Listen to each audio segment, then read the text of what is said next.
Oke, kita lanjutkan ke submateri keduanya, itu adalah pendahuluan tentang sejarah kefarmasian ini pada mata kuliah Farmasetika Dasar ya. Mudah-mudahan tujuan Ibu untuk memberikan motivasi-motivasi tadi dapat membuka hati dan pikiran mahasiswa sekalian untuk mulai sekarang mempersiapkan diri sebaik-baiknya sebagai seorang calon ahli media farmasi, mahasiswa mahasiswa semester 1 di Prodi D3 untuk dapat menyelesaikan perkuliahannya, pendidikannya cukup hanya 3 tahun saja dengan hasilan sesuai dengan usaha yang telah diupayakan. Artinya berusaha semaksimal mungkin untuk bisa mendapatkan hasil yang kalau tidak 4 itu ya di bawah 4 ya, 3,6, 3,7 dan 3,8 sebagai IPK-nya nanti. Bisa ya, insya Allah bisa ya. Ingat tadi jangan underestimate, jangan menganggap diri kita rendah, tapi jangan pula terlalu sombong, terlalu menganggap diri kita bisa sehingga kita lengah dan tidak mau upgrade kemampuan kita. Oke, farmasi dalam bahasa Yunani itu disebut dengan farmakon yang berarti medika ataupun obat ya. Jadi farmasi itu diartikan adalah sebagai obat. Farmasis itu adalah tenaga kefarmasiannya. Apa saja tenaga kefarmasiannya? Nah, mahasiswa-mahasiswa sekalian itu merupakan salah satu tenaga kefarmasian. Nah, itu nanti sebagai tenaga teknis kefarmasian yang akan membantu apoteker sebagai seorang farmasisnya gitu ya, pimpinannya dari misalnya apotek gitu ya. Oke, nah kalau ilmu farmasi itu apa lagi ya? Jadi ilmu farmasi itu adalah ilmu dan seni menyediakan bahan baku tanaman, hewan, kimia dalam bentuk obat yang dapat digunakan secara tepat dan benar ya. Jadi digarisbawahi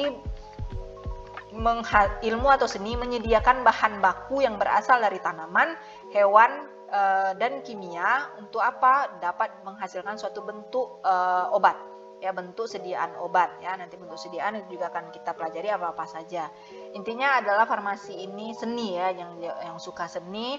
Nah, di farmasi inilah bisa diaplikasikan. Nanti di mana? Di meraciknya, di analisisnya kalau yang di kimia gitu ya, mengidentifikasinya itu di farmakonosi misalnya seperti itu. Yang kedua, ilmu mencampur dan menyerahkan obat sesuai resep dan mendistribusikannya sesuai peraturan. Nah, ini yang spesifiknya kita di farmasetika ya, meracik dan menyerahkan ya, compounding dan dispensing obat sesuai dengan resep. Kalau tidak pakai resep itu adalah biasanya obat-obat jadi ya, tidak perlu diracik ya. Nanti kita akan belajar tentang pulveres juga ya. Ilmu dan seni mengumpulkan, mengidentifikasi, mengawetkan, menganalisis dan menstandarisasi obat dan bahan baku. Nah, ini spesifiknya itu adalah nanti di bahan aktifnya tadi ya. Kita mahasiswa nanti kalau di D3 Ibu nggak tahu, ada pergi ke hutan mengumpulkan daun gitu, nanti diidentifikasi ini daun apa, kemudian diawetkan ya, dibuat herbariumnya, kemudian dianalisis apa kandungannya dari daun tersebut, kemudian dilakukan standarisasi ya. Jadi ini cukup didengarkan sekarang dulu, nanti insya Allah pada semester selanjutnya akan diaplikasikan. Yang keempat adalah pengetahuan dan penguasaan ilmu kimia, fisika, biologi yang dapat diterapkan dalam pembuatan obat ataupun bahan obat ya. Jadi ilmu farmasi itu adalah pengetahuan dan penguasaan dari ilmu kimia ya. Jadi kita perlu tahu juga kimia karena nanti berkaitan dengan struktur kimia dari senyawanya tadi ya. Secara fisikanya suhu kah,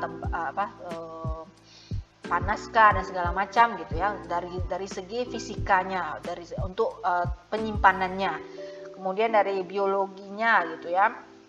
Di semester 1 ini kalau tidak salah ada Anpisman ya, anatomi fisiologi manusia ya, di farmakologi artinya tentang kondisi tubuhnya gitu tadi terhadap obat. Nah, obat terhadap tubuh juga sebaliknya seperti itu. Yang kelima itu adalah ilmu dan seni menyediakan, mengepakkan, penyimpanan dan pendistribusian produk obat ya.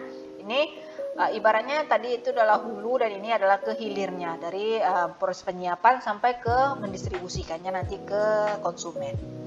Yang keenam, teknik dan penerapan keterampilan di bidang pembuatan, pengawetan, pencampuran, distribusi, dan penyerahan obat. Ya, jadi teknisnya, gimana sih teknis pencampuran yang baik, gimana sih teknis pengawetan yang baik, sterilisasi yang baik, gimana sih cara mendistribusikan obat yang baik itu nanti, gitu kan? Yang datang dulukah yang akan diberikan atau yang datang akhir yang akan diberikan, seperti itu ya. Ada sistem FIFO, ya. Itu akan dipelajari nanti di klinis ya, maksud ibu di bidang farmasi klinisnya ya. Oke, kita masuk ke sejarah farmasi. Farmasi dan kedokteran itu bersumber satu. Ya, awalnya itu adalah sama, itu diawali oleh Apollo, dewa Yunani kuno yang melambangkan kesejahteraan. Putranya yang bernama Aesculapius, yang merupakan murid dari Chiron, merupakan seorang tabib zaman Yunani kuno, merupakan orang yang populer dalam pengobatannya. Jadi Aesculapius ini dia dapat menyembuhkan ya, artinya populer dalam pengobatan. Jadi ilmunya orang meminta dia untuk bisa mengobati gitu ya. Nah, Aesculapius ini selalu didampingi oleh putrinya Hygieia dalam menyembuhkan orang sakit, ibaratnya asistennya. Jadi kalau ini adalah apotekernya dan Hygieia ini adalah tenaga teknis kefarmasiannya. Aesculapius itu selalu membawa tongkat yang dililit ular, kadang-kadang mengobati dengan bisa ular, diabadikan dalam simbol kedokteran, yaitu sebagai jarum yang dililit ular ya. Mungkin bisa di googling nanti simbol kedokteran itu apa bedanya dengan simbol farmasi. Sedangkan si Hygieia membawa cawan dan di tangannya juga melilit ular. Cawan dan ular ini diabadikan sebagai simbol farmasi ya. Jadi simbol kedokteran itu ada ularnya, kemudian jarum yang dililit ular ya. Jadi artinya dokter itu bisa menyembuhkan setelah dia menganalisa ya. Akhirnya keluarlah resepnya tadi. Nah, kita di farmasi simbolnya itu adalah cawan dan ular ya. Cawan dan ular. Ular itu adalah resepnya tadi, kemudian akan kita racik dalam kita masukkan ke dalam cawannya tadi. Ingat ya, bisa ular itu kan seharusnya beracun. Iya, jika dia berlebih sehingga takarannya yang bisa mengobati itulah nanti akan dimasukkan ke cawan. Jadi tidak semuanya juga, ada takaran atau batasan yang akan kita gunakan agar dia bermanfaat sebagai obat, bukan malah sebagai racun ya. Sampai di sini sudah tergambar kali ya arti simbol dari ilmu farmasi itu ya, ada berupa gelas cawan dan ular. Artinya di situ adalah ular, dia menghasilkan bisanya itu bisa untuk mengobati, dan gelas cawannya itu sebagai gelas takarnya, gelas ukurannya untuk mengambil bisanya tadi itu, dimana bisa itu dia bisa mengobati. Kalau tak pakai gelas itu tadi, kita khawatirkan dia akan menjadi racun atau bahkan bisa membunuh, bukan mengobati. Oke. Nah, kita lanjutkan ke pendidikan kefarmasian bagi mahasiswa-mahasiswi sekalian. Artinya di sini adalah mata kuliah apa saja nanti. Apa sih pentingnya dari pendidikan kefarmasian bagi mahasiswa dan mahasiswi sekalian? Yang pertama itu adalah memenuhi kebutuhan obat-obatan yang aman dan bermutu ya. Aman dan bermutu. Aman itu tadi apa? Sesuai dengan dosisnya atau takarannya ya. Bermutu itu dia aman gitu ya. Dari mulai dia bermutu itu dia bisa layak digunakan dari awal kita produksi sampai nanti digunakan sama pasien ya. Jadi ada dievaluasi ya, setelah diproduksi nanti kita akan lakukan evaluasi. Kita udah cetak tablet nih, kemudian akan kita cetak waktu hancurnya sesuai enggak dia nanti ya. Itu akan dipelajari di teknologi sediaan Solida di semester 4 ya. Oke, lanjut kita ke yang kedua itu manfaatnya pendidikan farmasi ini adalah pengaturan dan pengawasan distribusi obat-obatan yang beredar di masyarakat. Nanti di sini berdasarkan golongan-golongan obat, mahasiswa sudah tahu nih mana yang pakai resep, mana yang tidak. Kenapa sampai seperti itu? Kenapa dia digolongkan menjadi obat bebas terbatas, keras, sampai ke narkotika? Sebenarnya apa yang membuat ada penggolongan seperti itu? Jadi kita bisa menjaga diri kita sendiri ya. Jadi ibaratnya seorang farmasis ini kakinya itu setengah di luar, setengah lagi di dalam penjara. Artinya kita dibatasi sama hukum yang berlaku. Tugas kita adalah mengikuti hukum tadi, jangan sampai kejadian-kejadian hal-hal yang melanggar hukum, terutama yang sampai merugikan ataupun nanti menghilangkan nyawa pasien. Jadi targetnya atau tantangannya yang selanjutnya adalah seperti itu ya. Betul-betul kita harus bisa mengikuti aturan yang berlaku ya, untuk menjaga siapa? Terutama itu adalah diri kita sendiri, baru nanti yang berefek juga ke konsumennya. Yang ketiga itu adalah meningkatkan peranan dalam bidang penelitian dan pengembangan obat-obatan. Nah, di sini akan diaplikasikan nanti pada saat laporan tugas akhirnya ya. Jadi mahasiswa akan meneliti ya, nanti ada 5 bidang kita di Stivar ya. Ada yang farmaseutika, bisa mulai dari memproduksinya, evaluasi ataupun mengevaluasi sediaan yang sudah jadi. Bahan alam juga seperti itu, membuat ekstrak ataupun infusa ya. Lanjutkan ke farmakologi, ekstrak atau infusa tadi diujikan ke hewan uji untuk aktivitasnya seperti itu ya. Kemudian ada juga tentang kimianya, tanaman tadi akan diuji aktivitas, misalnya itu antioksidannya. Dan yang terakhir itu adalah klinis. Ini penelitiannya adalah langsung ke sosial biasanya ya, ke masyarakat. Kita bisa lihat dari penggunaan obat di apotek ataupun di rumah sakit gitu ya, ataupun kepuasan konsumen terhadap pelayanan di suatu apotek ataupun rumah sakit nanti. Oke, lanjut kita ke ilmuwan di bidang farmasi ya. Jadi ini ada 5 ya, mulai dari 300-an sebelum Masehi sampai ke 1700 setelah Masehi ya, Masehinya tadi.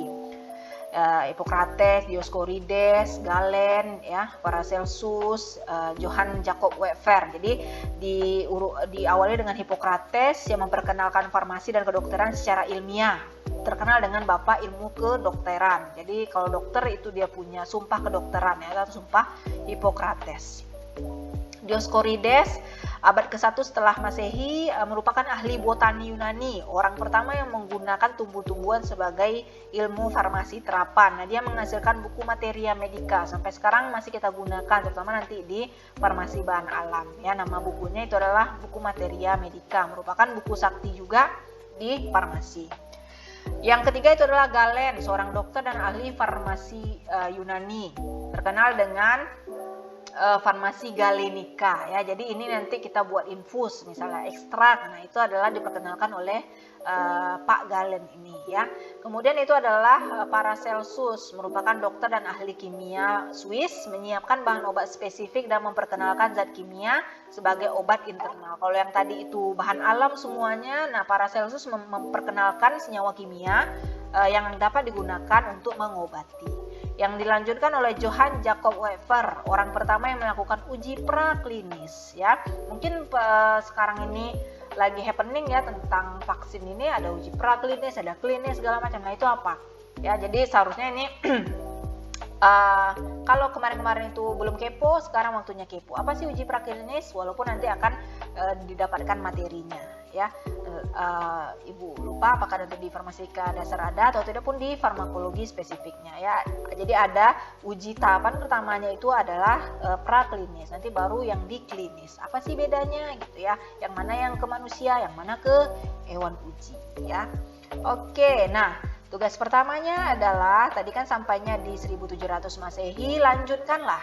Coba cari ilmuwan informasi setelah 1600-an Masehi itu sampai sekarang. Artinya tadi kan batasannya sampai di uji klinis. Silakan dilanjutkan sampai yang terbaru itu perkembangan dari ilmuwan farmasi itu sudah sejauh apa ya sampai yang sekarang. Sebanyaknya dicari, dituliskan ya. Dan tugasnya ini ditulis tangan, difoto, nanti akan dikirimkan ke link tugas yang akan Ibu kirim setelah perkuliahan ini ya. Oke ya, cari ilmuwan farmasi setelah masa 1600 Masehi sampai sekarang. Oke, kita lanjut ke subbab ketiganya, itu adalah perkembangan dunia kefarmasian.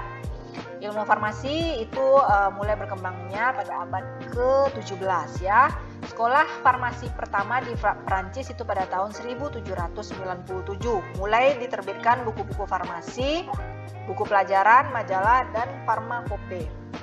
Kemudian diikuti oleh negara Eropa lainnya seperti Italia, Inggris, Jerman, dan lain-lain. Di Amerika, sekolah farmasi pertama itu dibuka pada tahun 1821 di Philadelphia. Ya, nah di Indonesia kapan dimulainya? Gitu ya. Nah ini adalah secara globalnya ya, karena pasti di negara maju itu dulu yang memulai, kemudian baru akan dilakukan ke negara bekas jajahan. Yang artinya negara berkembang itu adalah negara Indonesia ya.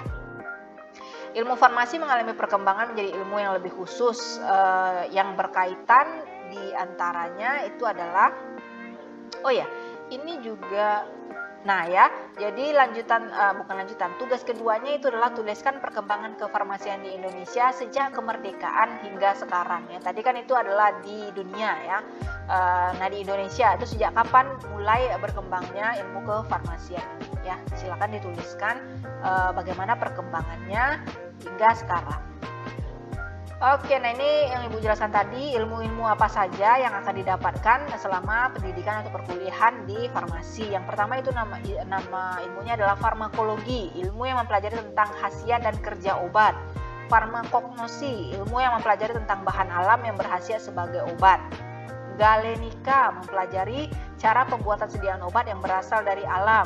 Kimia farmasi mempelajari cara sintesa, standarisasi, dan analisa obat-obatan. Ya, jadi selain farmasetikanya tadi atau farmasinya tadi, ada cabang ilmu lainnya yang akan berkolaborasi mendukung dari hasil untuk bisa menghasilkan suatu produk. Ibaratnya farmasetika atau teknologi farmasi ini adalah hulunya gitu ya. Hilirnya tadi apa? Setelah kita cek tanaman itu dia punya hasil atau tidak gitu ya, dari farmakognosi, kemudian di galenika dibuatkan suatu ekstrak misalnya seperti itu, baik sederhana ataupun nanti yang modern. Terus kita uji cobakan ke hewan uji, itu farmakologinya, atau bisa nanti naik status kita sintesa ya. Jadi tanamannya susah didapat, kita sintesa dari bahan kimia. Itu semua dasar untuk bisa menghasilkan suatu produk atau sediaan obat ya di farmasinya, di farmasetikanya. Oke, nah farmasi di Indonesia itu dimulai sejak zaman Belanda. Buku pedoman maupun undang-undang yang berlaku berkiblat ke Belanda. Setelah kemerdekaan, buku pedoman maupun undang-undang yang dirasa masih cocok tetap dipertahankan. Jadi ini sudah Ibu jawab, untuk perkembangannya farmasi di Indonesia itu dimulainya sejak zaman Belanda yaitu, tetapi lebih tepatnya ceritanya bagaimana itu silakan dibuatkan tugasnya ya, dibuatkan ke dalam tugasnya. Oke, bab keempatnya ya, ini yang terakhir sepertinya ya, farmasi dan profesi ya. Oke, ini sudah tadi. Farmasi itu adalah salah satu bidang profesional kesehatan yang merupakan kombinasi dari ilmu kesehatan dan ilmu kimia yang mempunyai tanggung jawab memastikan efektivitas dan keamanan penggunaan obat ya. Jadi berefektivitas dia artinya bisa mengobati, kemudian dia aman digunakan. Apoteker adalah gelar profesional dengan keahlian di bidang farmasi yang didapatkan oleh seorang sarjana farmasi ya, yang telah lulus pendidikan profesinya dan telah mengucapkan sumpah berdasarkan peraturan. Jadi untuk D3 itu dia punya sumpah juga, artinya dia sudah siap langsung terjun ke lapangan, bisa melaksanakan pekerjaannya sebagai seorang TTK. S1 tadi besok tidak akan pakai sumpah. Nah, mereka disumpahnya itu nanti saat mereka sudah menjadi seorang apoteker. Ibaratnya artinya jika S1 tidak lanjut dia menjadi seorang apoteker, statusnya akan sama seperti D3. Hanya sebagai tenaga teknis kefarmasian. Nanti kalaupun yang dari D3 kebanyakan itu seniornya juga banyak yang lanjut ya, gak apa-apa karena tujuannya adalah di apoteker. Lebih kaya tentunya seharusnya ilmunya karena sudah dapat dari materi di D3-nya ya. Oke. Nah, kita lanjut ke undang-undang di pekerjaan kefarmasian ya. Untuk undang-undang ini nanti bisa di Google sendiri, itu ada PP 51 tahun 2009 ya, tentang obat, tentang apoteker, tentang pekerjaan kefarmasian, itu lengkap semuanya ya. Tentang undang-undang pekerjaan kefarmasian, tentang instansi lokasi bekerja nanti, tentang rumah sakit, apotek ataupun segala macam. Itu silakan nanti di googling sendiri ya, lebih spesifiknya. Kalau tidak salah untuk nanti di klinis ini juga ada spesifik pembelajarannya tentang perundang-undangan kesehatannya tadi ya, dan spesifiknya di kefarmasian. Jadi artinya semua kegiatan kita itu adalah di bawah peraturan atau batasan dari undang-undang yang wajib kita kerjakan. Jangan sampai melenceng karena semuanya itu sudah jelas di undang-undang pekerjaan kefarmasian. Ya. Sebelumnya mungkin yang happening itu status dari farmasis itu yang masih diperjuangkan sampai sekarang itu kita tidak lebih kurang itu sama saja seperti tukang laundry ya, tidak dinyatakan sebagai profesional kesehatan ya. Jadi dari organisasi profesi apoteker ya itu masih mengupayakan bahwa apoteker itu tidak, ataupun farmasi, tenaga teknis kefarmasian spesifiknya atau orangnya gitu ya, jadi ada TTK dan apoteker itu adalah profesional ya. Tidak seharusnya seharusnya dia punya tempat khusus yang bisa sederajat sama profesi lainnya. Kalau yang sebelumnya itu kan sama sekali tidak dianggap jatuhnya ya. Jadi mungkin hal-hal yang seperti itu bisa di googling, dicari ya tentang status dari hukumnya, kondisinya ya. Artinya posisi kita kan, kita akan sebagai calon nih nanti, sebagai calon TTK. Setelah ini nanti apa sih yang didapatkan atau apa sih kekuatan kita nanti setelah tamat ini gitu ya. Dimana sih posisi kita di masyarakat, di hukum juga seperti itu ya. Menurut PP nomor 51 pekerjaan kefarmasian meliputi itu adalah membuat sedia farmasi, seorang tenaga kefarmasian, pelayanan kefarmasian, apoteker, tenaga teknis kefarmasian, fasilitas kesehatan, fasilitas kefarmasian, dan fasilitas produksi sediaan farmasi. Ya, ini adalah yang diatur atau yang termasuk dalam undang-undang tadi tentang pekerjaan kefarmasian, PP nomor 51 tahun 2009. Oke, kompetensi farmasi, mampu melakukan praktek kefarmasian secara profesional ya, baik dia nanti TTK apalagi dia apoteker sebagai penanggung jawab nanti. Menyelesaikan masalah terkait penggunaan sediaan farmasi, jadi nanti mahasiswa bisa sebagai solusi gitu ya. Tidak ada obat X misalnya, bisa diganti sama artinya obat Y, ini nanti terbatas sama golongannya ya. Biasanya sih obat bebas, TTK itu bisa menyarankan yang hanya obat bebas atau bebas terbatas. Kalau yang keras ke atas itu wajib pakai resep dokter dan hanya apoteker yang bisa menyerahkannya tanpa resep dokter. Itu nanti ada definisinya lagi ya. Oke, melakukan dispensing sediaan farmasi dan alat kesehatan. Ini tadi untuk setelah diracik menyerahkannya. Jadi TTK itu bisa sampai ke menyerahkannya. Tetapi ini juga untuk dibatasi sama obat-obat golongannya sampai bebas terbatas saja yang paling tinggi ya. Memformulasi, memproduksi sediaan farmasi. TTK pekerjaannya adalah membantu seorang apoteker dalam produksinya tadi.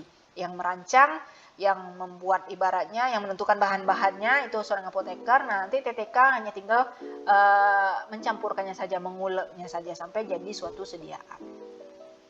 Keterampilan dalam pemberian informasi obat. Nah, ini juga akan diajarkan nanti di klinis tentang cara pakai obat biasanya seperti itu ya, tetes mata, suspensi rekonstitusi, supositoria dan segala obat inhaler ya, aerosol untuk asma seperti itu. Nanti akan diajarkan bagaimana menyampaikan informasi tentang cara penggunaannya kepada pasien. Kontribusi dalam upaya preventif dan promotif kesehatan. Nah, ini seperti dengan cara penyuluhan ya. Memberitahu cara-cara pencegahan terlebih dahulu, baru nanti kalau tidak bisa juga baru pemberian medikasinya atau obat-obatnya, kuratif ya. Kemudian mengelola sediaan farmasi. Nah, ini kerjanya adalah seperti ada istilah stock of name ya. Kita buat laporan pemasukan dan pengeluaran obat-obat itu dalam jangka waktu tertentu ya. Manajemen pengelolaan farmasinya itu juga di farmasi klinis. Kemudian keterampilan organisasi, ini sudah jelas ya, juga di klinis juga kalau Ibu tidak salah. Kemudian dia wajib mengikuti perkembangan iptek. Nah, ini Ibu bilang tadi kita harus update terus tentang perkembangan kefarmasian.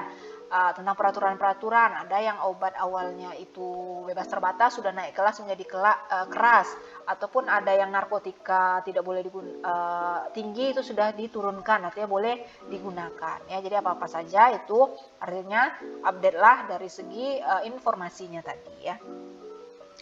Nah, kriteria kompetensi utama seorang farmasis ya. Valuable artinya mempunyai manfaat dan bernilai tinggi bagi pencapaian pelayanan kefarmasian, karena kita nanti mahasiswa sekalian itu akan punya kompetensi yang tidak dimiliki oleh tenaga farmasi lainnya, tenaga kesehatan lainnya ya. Yang tahu obat-obatan hanya kita di TTK ataupun apoteker ya. Perawat dia hanya tahu cara merawat tadi saja ya. Kemudian dokter juga seperti itu, mendiagnosa. Ahli gizi juga seperti itu. Artinya masing-masing profesi dia punya kompetensinya masing-masing ya.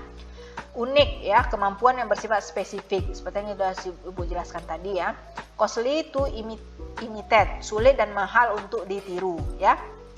Jadi kalau ada penyalahgunaan berarti otomatis itu yang tahu adalah dia seorang profesional, dia tahu seharusnya itu seperti ini, kemudian dia tahu efek sampingnya, misalnya seperti itu ya. Jadi ini untuk bisa tahu seperti itu dia seharusnya sudah melewati dari pendidikannya dulu. Makanya sulit dan mahal untuk ditiru. Walaupun sekarang di online itu mungkin sudah banyak ya, tetapi itu kan tidak punya itu sumpah untuk bisa melaksanakannya tadi. Makanya kita TTK itu dibatasi sama sumpah tenaga teknis kefarmasian nanti ya. Tidak boleh melakukan hal yang di luar batasan dari kegiatannya, walaupun itu sebenarnya bisa dilakukannya. Non-substitutable, tak tergantikan oleh profesi lain ya.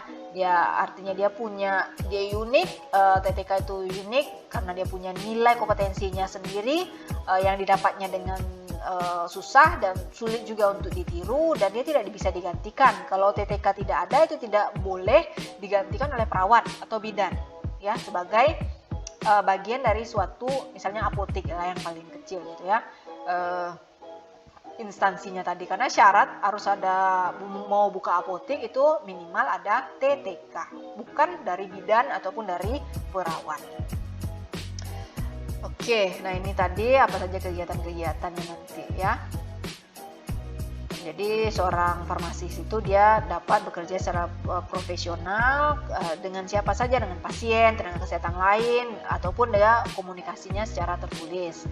Dapat menyelesaikan masalah terkait penggunaan sediaan farmasi ya, masalah penggunaan obat yang rasional, ini juga bisa menjadi nanti penelitiannya. Monitoring efek samping obat atau MESO, evaluasi penggunaan obat atau EPO dan segala macam, ini adalah di klinis nanti. Nah, yang di farmasinya itu adalah melakukan penilaian resep. Jadi kita lihat nih resepnya sesuai apa tidak. Untuk anak segini kok dikasih sediaan, untuk anak balita mungkin kasihnya kok tablet gitu, tidak dibuat pulveres, seperti itu ya. Kita bisa menganalisanya. Kemudian dievaluasi kesesuaiannya tadi, kemudian baru kita bisa menyiapkan dan menyerahkan obat sesuai dengan resepnya yang sudah sesuai ya. Kemudian juga bisa di teknologinya kita bisa formulasi dan produksi ya. Nanti ini sampai ke evaluasi itu nanti insya Allah di semester 2 di mata kuliah teknologi sediaan liquid dan semi solid, mahasiswa akan membuat sediaan cair dan semi solid, kemudian akan mengevaluasinya. Dilanjutkan di semester 4 dan di semester 5 teknologi padat dan sediaan steril ya. Keterampilan pemberian informasi obat. Nah, ini tadi informasi obat. Nah, ini kode etiknya tadi. Oke, selesai. Alhamdulillah sudah selesai untuk penyampaian materi tentang pertemuan pertama kita ini adalah sejarah kefarmasian, melingkupi apa saja itu ilmu farmasi, kemudian profesinya tadi gitu ya, seorang TTK dengan seorang apoteker, bagaimana apa saja kompetensi kita, sekaligus Ibu kaitkan dengan pembelajaran perkuliahan nanti yang akan dijalani selama 3 tahun di Stifar untuk mencapai status sebagai seorang ahli media farmasi nanti yang akan disumpah dan langsung siap kerja ya. Untuk siap kerja ini memang sangat Ibu garis bawahi, sangat dibutuhkan ya. Bahkan saat belum ada, maksudnya itu angkatan sebelumnya sudah tamat gitu, sudah pada bekerja semua, tapi permintaannya itu masih kurang ternyata gitu. Mereka masih mencari kalau ada TTK ya. Insya Allah untuk di bidang farmasi ini lapangan pekerjaannya sangat terbuka luas, dan asal mau saja ya. Ataupun membuat lapangan pekerjaan sendiri. Buat toko obat dulu misalnya sebelum lanjut ke S1 ataupun apoteker bisa. Sudah bisa langsung TTK itu buat toko obat. Jadi pimpinan sebuah toko obat apa. Tapi obat-obatnya juga tentu terbatas, hanya sampai di bebas terbatas. Tidak bisa menjual obat keras apalagi obat narkotika. Karena itu wajib hanya untuk apotik. Penanggung jawabnya adalah seorang apoteker ya. Baiklah, terima kasih atas perhatiannya. Mudah-mudahan materi yang sedikit ini bisa membuka agak lebar pintunya untuk melangkah pertama di perkuliahan farmasetika dasar ini, terutama untuk menyelesaikan perkuliahannya di prodi D3 farmasi ini ya. Lebih dan kurang mungkin Ibu cukupkan. Jika nanti ada pertanyaan, dipersilahkan mengisi kolom komentar pada link YouTube ini nanti ya. Ibu ucapkan terima kasih. Wassalamualaikum warahmatullahi wabarakatuh.